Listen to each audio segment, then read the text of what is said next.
ในวันที่ 18 มีนาคม 2026 พระบาทสมเด็จพระวชิรเกล้าเจ้าอยู่หัวและสมเด็จพระนางเจ้าพระบรมราชินีแห่งราชอาณาจักรไทยพร้อมด้วยคณะ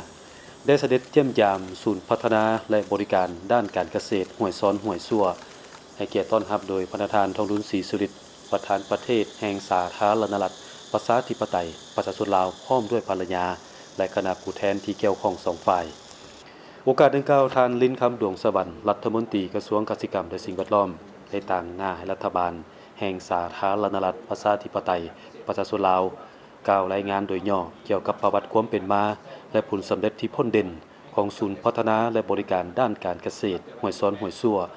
ซึ่งได้สร้างตั้งขึ้นอย่างเป็นทางการในวันที่ 8 เมษายน ปี 1994 ในโอกาสพระบาทสมเด็จพระมหาภูมิพลอดุลยเดชมหาราชบรมนาถบพิตรเสด็จมาเยี่ยมยามรัฐกิจอยู่สาธารณรัฐประชาธิปไตยประชาชนลาวเป็นครั้งในพิษ32 ปีผ่านมาศูนย์ดังกล่าวเป็นศูนย์พัฒนากสิกรรมครบวงจรเป็นโครงการพระราชดำริที่ได้รับผลสำเร็จหลายด้านเช่นการก่อสร้างอ่างเก็บน้ำห้วยซ้อนโครงการพระราชดำริได้สร้างพื้นฐานโครงล่างอ่างเก็บน้ำห้วยซ้อนสามารถเก็บน้ำได้ประมาณ2ล้านกว่าเมตรก้อนต่อปีสนองน้ำให้เนื้อที่การผลิตของชาวเกษตรกรภายใน8บ้านอ้อมข้างประมาณ580เฮกตาร์ต่อปีเพียกงานการพัฒนาที่ดินได้มีการจัดการดูแลปรับปรุงดินในพื้นที่การผลิตมีการปลูกและขยายเบี้ยหญ้าแฝกเพื่อป้องกันดินเจือน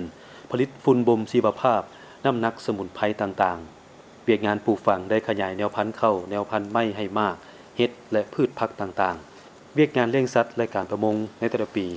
ศูนย์สามารถผลิตลูกปลาลูกสัตว์น้ำและลูกสัตว์ต่างๆเพื่อสนองให้แก่ชาวเกษตรกรในเขตโครงการ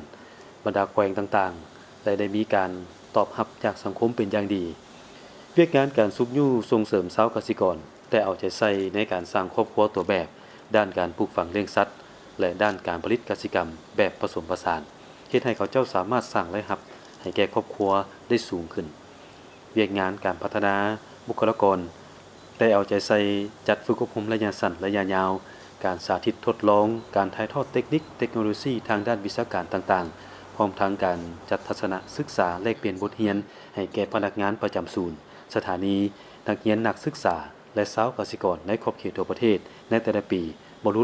1,500 กว่าคน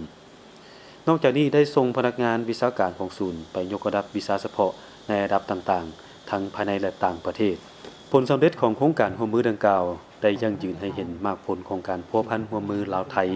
ซึ่งเป็นประธานแก่สนพรหมวิหารและพระบาทสมเด็จพระมหาภูมิพลอดุลยเดชมหาราช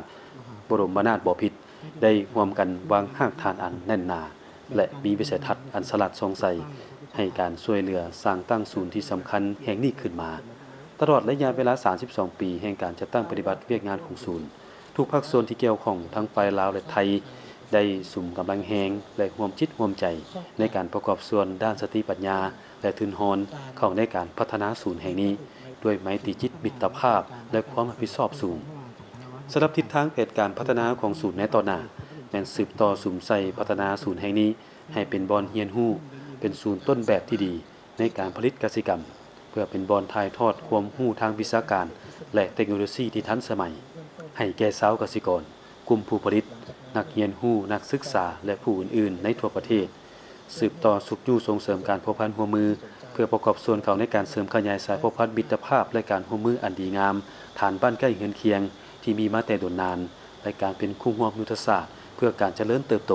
และการพัฒนาแบบยืนยงระหว่างสองชาติลาวไทยเว้ารวมเว้าเฉพาะการพัวพันร่วมมือในด้านกสิกรรมให้แน่นแฟ้นยิ่งขึ้นเพื่อให้เป็นสัญลักษณ์แห่งการร่วมมือที่ดีระหว่างสองประเทศลาวไทย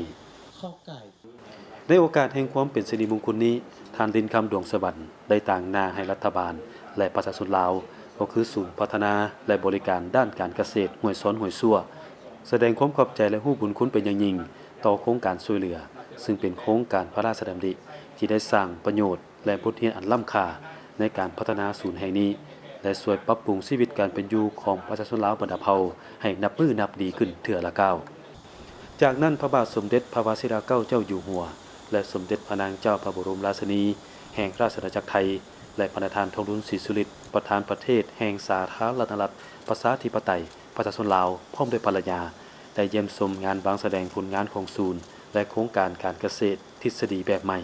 พร้อมทั้งได้ร่วมกันปลูกต้นไม้เพื่อเป็นที่นึกให้แก่ศูนย์ดังกล่าวอีกด้วย